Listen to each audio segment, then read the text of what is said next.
और सब पीपल कैसे हैं आप? सब ठीक ठाक हैं? It's me Hussain, you are watching HT rates. Welcome back to the channel. उम्मीद करता हूँ अच्छे होंगे, खैर खैरियत से होंगे, एंजॉय कर रहे होंगे। और आज हम देखने वाले हैं Zakir Naik explained why he left India because of prime minister Narendra Modi.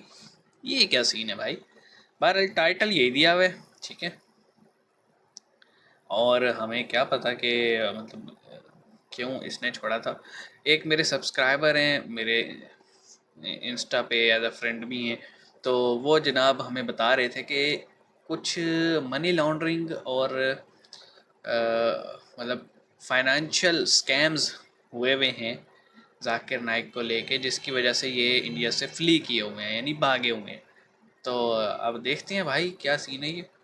इन्होंने मेरे ख्याल में अजाइलम ली हुई है मलेशिया में, तो देखते हैं वीडियो को और पता तो लगे कि जितने ये बनते हैं, मतलब पूरे तो नहीं उतरेंगे उतनी बातों पे।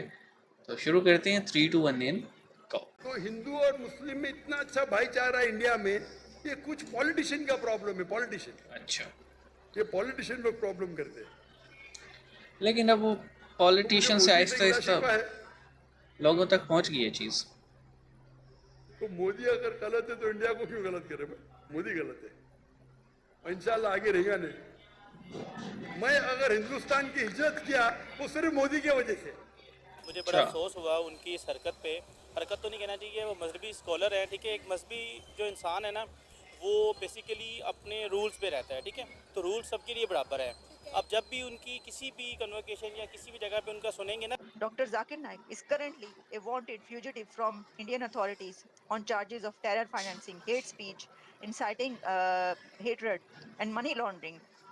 वो ये कह रहा है कि वो उन्होंने झूठ बोला है कि India and he will be जो है वो वेलकम करेगा, वार्म वेलकम करेगा इंडिया उसको। ये एक मैं देख रही हूँ ट्वीट आई हुई, वो कह रहे हैं वो अरेस्ट कर लिया जाएगा इंडिया के अंदर। अगर हम इतनी औरतें गंदी हैं तो तुम इतने पाक साफ मर्द हो गए क्यों जाती हो कोठों पे, ये भी तो बताओ। तो क्या आपकी बेटी पब्लिक प्रॉपर्टी है? तो इतनी घटिया बात करनी नहीं चाहिए थी। जब वो उसने बोला हिंदुस्तानी कह रहे स्टेटमेंट। कि वो 100% मेरे से पैसे नहीं लेते, यहाँ पर तो कानून सबके लिए बराबर है। फिर भी इसके बावजूद उसको कहा गया कि आपको 50% डिस्काउंट मिलेगा। इसके बावजूद वो कह रहे हैं कि भाई ये पाकिस्तान वाले जो हैं, इंडिया वाले इससे 100 गुना ज़्यादा बेहतर हैं। जहां पर वो पहुंच रहे हैं पब्लिक के सामने और वो अपनी स्पीचेस दे रहे हैं, तो पाकिस्तान की यूथ उनसे ऐसे कड़े सवाल कर रही है के कि पैंट वो ढीली हो रही जवाब है। के उसमें जवाब में जब डांट देते हैं। शादी कर ले, वो 10 साल की बच्ची है, शादी कर ले। नहीं, फिर उसको पाल रहा है, वो उसको प्रोटेक्ट करे। जो उसको पाल रहा है, फॉर एग्जाम्पल कोई भी नहीं उसको पाल रहा, बताओ। यहाँ पर ढेरों मांगने वाली बच्चियां हैं जिनके सरों पर माँ बाप नहीं है, वो स्टिल यहाँ पर घूम रही है, वो क्या करें? उसको आवाम प्रोटेक्ट करे। तो आवाम के लिए तो वो पब्लिक प्रॉपर्टी है, वो कैसे प्रोटेक्ट करेगी? शायद उनका इंडिया में उन लोगों से पाला नहीं पड़ा जो बहुत बुरे हैं। और पाकिस्तान में शायद वो लोग हैं जो डीमोरलाइज हैं अपने से, बिल्कुल उनसे पाला पड़ा और उनको ये कहना पड़ा। पब्लिक प्रॉपर्टी जो आप कह रही हैं, ठीक है, औरत की जो शादी नहीं होती, मत कहने का मतलब बाजारी कह दो, तो उन्होंने बिल्कुल ठीक है।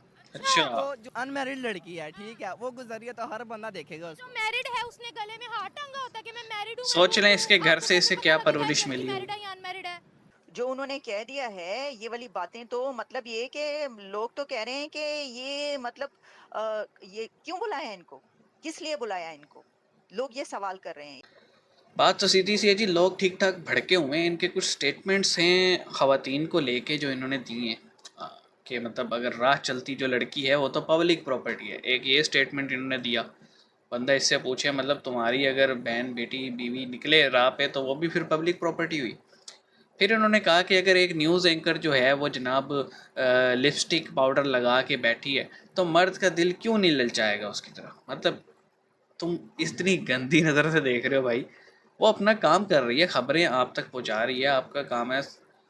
आपसे अगर इतनी बर्दाश्त आप में नहीं है कि मतलब आप अपने सेक्सुअल फीलिंग पे इतना कंट्रोल नहीं रख सकते, तो भाई तुम तो इंसान के लाने के लायक नहीं हो, ठीक है। मुझे अच्छे से याद पड़ता है, कहा यह गया है कि अगर आपकी सेक्सुअल फीलिंग्स बहुत ज़्यादा हो रही हैं तो आप रोज़ा रख लें, ठीक है। रोज़ा रखने से ये जो आपकी फीलिंग होती है वो कम हो जाती है। इसी तरह सनातन में भी मैंने सुना है कि ये जो है जिसे काम वासना जिसे कहते हैं, जिसने इस पे कंट्रोल कर लिया वो समझ लो एक एक लेवल होता है उस तक पहुंच गया, मतलब एक कामिल इंसान जिसे कहते हैं आप, वो बन गया। तो तुम्हें इतना नहीं है यार। फिर इसने एक स्टेटमेंट दी जी, मुझे जो है ना डिस्काउंट दे रहे थे, फुल फेवर क्यों नहीं दिया? क्यों भाई, तुसी प्रेसिडेंट लगे हुए हो। और ये सीधी सी बात है। मैं एक चीज़ और कंफर्म होगी कि ये भागा क्यों था वहाँ से। Terror financing, hate speech, force conversion और मनी लॉन्ड्रिंग, ये इस पे चार्जेस वहाँ प्रूफ हुए हैं, इसलिए वहाँ से तितर हुआ है। इतना ही तुम्हें है ना, तो जाओ तो सही, ज़रा लैंड तो करो, लग पता जाना इंडियन अथॉरिटीज़ ने हार के बजाय तुम्हें हथकड़ी पहनानी है। आप इस पे क्या कहेंगे? आपके क्या नज़रियात हैं इस बंदे को लेके? कमेंट सेक्शन में बताइएगा। मिलेंगे, अपना ख्याल रखिएगा। सी यू गाइस।